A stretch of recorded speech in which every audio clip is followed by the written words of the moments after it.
আকাশপথে শান্তিতেই গন্তব্যের দিকে এগিয়ে যাচ্ছিল বিশাল এক বোয়িং 767 উড়োজাহাজ, কিন্তু হঠাৎ করেই বদলে যায় দৃশ্যপট। জ্বালানি শেষ হতে সাগরে আছড়ে পড়ে টুকরো টুকরো হয়ে গেল বিমানটি। ঘটনার শুরু ৩ যুবকের ককপিটে ঢুকে পড়ার মধ্য দিয়ে। হাতে অস্ত্র ও বোমার হুমকি দিয়ে পাইলটকে তাদের একটাই নির্দেশ, যে কোনো মূল্যে বিমান ঘুরিয়ে অস্ট্রেলিয়ায় যেতে হবে। কিন্তু বিমানের জ্বালানি ট্যাঙ্কে যে পরিমাণ তেল আছে তা দিয়ে কোনোভাবেই ওই দীর্ঘ পথ পাড়ি দেওয়া সম্ভব নয়। পাইলটের শত অনুরোধ আর যুক্তিতেও কান দেয়নি ছিনতাইকারীরা। তারা ভেবেছিল পাইলট মিথ্যা বলছেন, কিন্তু একসময় সত্যি সত্যিই বিমানে জ্বালানি ফুরিয়ে আসতে শুরু করে। বাধ্য হয়ে পাইলট উড়োজাহাজটিকে সাগরের বুকে জরুরি অবতরণ করানোর সিদ্ধান্ত নেন। তবে আছড়ে পড়ার মুহূর্তে উড়োজাহাজটির ইঞ্জিন ও ডানা পানির প্রবল ধাক্কায় ভেঙে টুকরো টুকরো হয়ে যায়।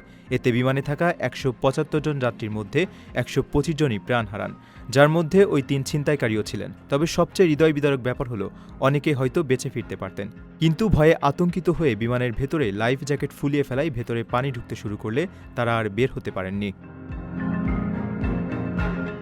এই মর্মান্তিক ট্র্যাজেডিটি ঘটেছিল ১৯৯৬ সালের ২৩ নভেম্বর। ইথিওপিয়ার আদ্দিস আবাবা থেকে নাইরোবি যাওয়ার পথে ইথিওপিয়ান এয়ারলাইন্সের ফ্লাইট ৯৬ এই ছিনতাইয়ের শিকার হয়েছিল।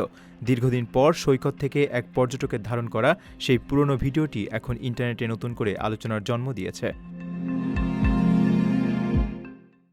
প্রবাসীর সিটিতে চলছে বহুল আলোচিত ফ্রি ফ্ল্যাট অফার, অর্থাৎ আপনি যে টাকা দিয়ে এখন ফ্ল্যাট কিনবেন ৫ বছর পর সেই সম্পূর্ণ টাকা ফেরত পাবেন, আর সেই সাথে পাচ্ছেন একটি ফ্ল্যাট একদম ফ্রি। অফারটি সীমিত সময়ের জন্য, তাই দ্রুত যোগাযোগ করুন স্ক্রিনে দেওয়া নাম্বারে।